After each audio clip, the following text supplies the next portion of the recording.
Carlos Lupe, que está licenciado, como você disse, da presidência nacional do PDT, estava preocupado, né? E quem está assumindo, né, quem está na presidência nacional do PDT é André Figueiredo, que a gente contou aqui, está do lado de Ciro Gomes e, portanto, contrário a Cid Gomes. E aí o que a gente estava na expectativa para que acontecesse hoje era uma reunião em que Cid Gomes seria eleito, né, como presidente da executiva estadual do Ceará para colocar o partido lá no Ceará nos rumos que a maioria, segundo ele, inclusive o próprio Cid, gostaria, que era apoiando o PT localmente e fazendo com que essa aproximação nacional do PDT com o PT acontecesse lá também, porque houve um racha por lá depois de mais de 20 anos de aliança entre PDT e PT. Mas essa reunião não precisou acontecer, porque temendo que o partido perdesse ainda mais força no estado em que ele tem mais força no cenário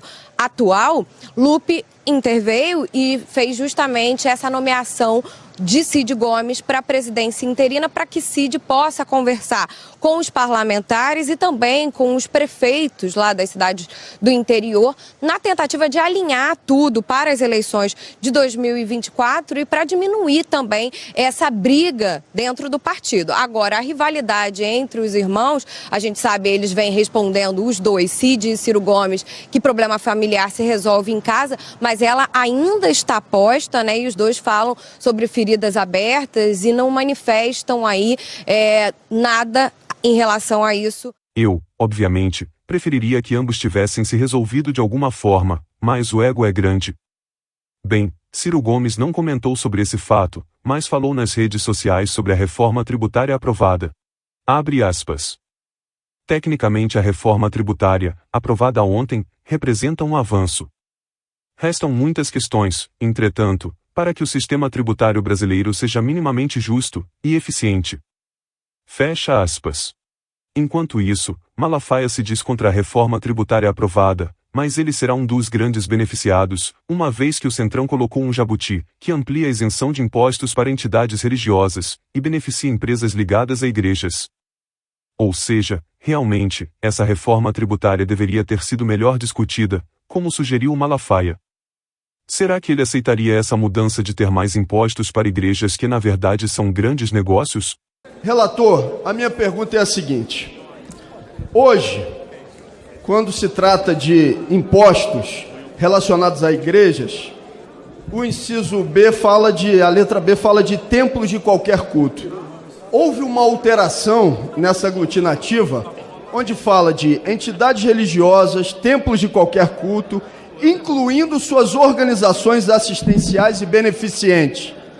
Isso quer dizer que o conjunto do conglomerado de organizações, por exemplo, de Silas Malafaia, de organização como, por exemplo, de Edir Macedo, vão estar todas elas também livres de qualquer tributação, é isso? Ou seja, houve uma ampliação daquilo que já existia nessa aglutinativa que vai ser avaliada e votada no plenário? Essa nós já votamos. Não. Essa ainda vai ser votada. Está aqui no texto a ser apreciado na aglutinativa. Muito sucintamente, deputado Aguinaldo, por favor. Deputado Glauber, por favor. Exatamente, estamos sim contemplando as organizações que são beneficentes e têm a vinculação com a associação religiosa, porque a igreja é uma associação. Então, a associação, se ela tem participação no ente que é beneficente, ela terá o mesmo tratamento. É isso que nós colocamos e foi fruto também de acordo com a bancada evangélica. Resumindo, Silas Malafaia deveria então abrir mão dessas isenções e pagar mais impostos, já que está reclamando da reforma tributária aprovada. Faça isso e prove a sua lealdade ao Bolsonaro, Silas Malafaia. Bem, assim como Ciro Gomes, muitos viram um avanço com essa reforma tributária aprovada. Até mesmo o mercado, que já viu o Haddad ser muito melhor do que o Paulo Guedes.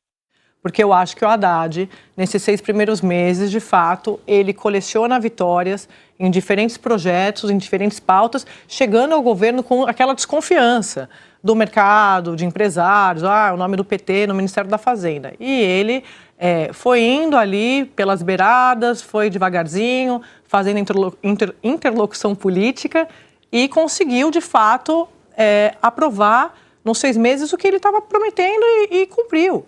Claro que é uma vitória do governo Lula que bancou Haddad, mas Haddad teve ali o seu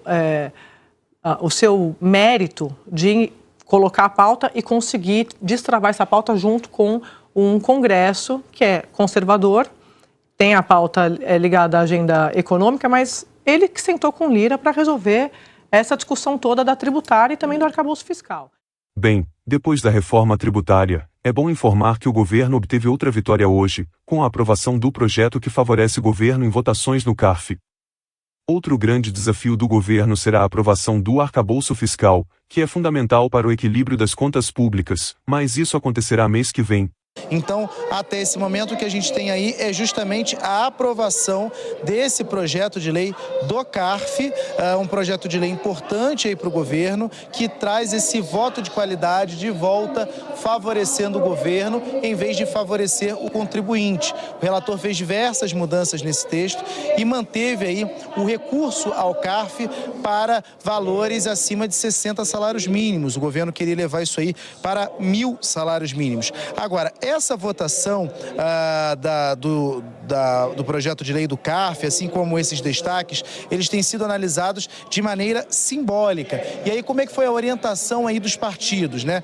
Praticamente todos os partidos e blocos orientaram a favor do texto do relator, com exceção do PL e do Novo, que orientaram de maneira contrária. Mas não há placar, porque a votação foi simbólica, então não foi aberto o placar para que cada deputado se manifestasse. E agora, então, já foram apreciados até agora 1, 2, 3, 4 destaques, mas nenhum deles aí foi aprovado, portanto, mantendo aí o texto do relator. O projeto do arcabouço, infelizmente, hoje o relator, deputado Cajado, não se encontra em Brasília e nem disponibilizou o texto. Lógico que o nosso foco a semana toda era a reforma tributária, que deve ficar para agosto. Espero que o Senado acate o apelo da Academia Brasileira de Ciências, em defesa da emenda para que os investimentos, com ciência, tecnologia e inovação, continuem sendo mantidos fora do teto de gastos 2.0 ou arcabouço fiscal. 9 organizações científicas, entre elas a Academia Brasileira de Ciências, mandaram uma carta para o relator do arcabouço fiscal, o Cláudio Cajado, para pedir que pelo menos uma emenda ali que foi apresentada pelo senador Renan Calheiros no Senado, né, para que os gastos com ciência, tecnologia e inovação continuem sendo mantidos fora do arcabouço fiscal, fora do teto de gastos, né, que continua ali tendo uma possibilidade mais flexível para os gastos. Na verdade, são investimentos em ciência, tecnologia e inovação. O mundo percebeu o quanto é importante investir nessa área com a pandemia da Covid-19 e é isso, mais ou menos, que essa carta diz, né? A Academia Brasileira de Ciências e outras entidades colocam ali que você precisa garantir, né, pelo texto do arcabouço fiscal, recursos para os Ministérios de Ciência e Tecnologia, para o CNPq, né, que é, enfim, o órgão de fomento das pesquisas científicas no Brasil, para o Conselho Nacional de Energia Nuclear, para a Agência Espacial Brasileira e para o Centro Nacional de Tecnologia Eletrônica Avançada.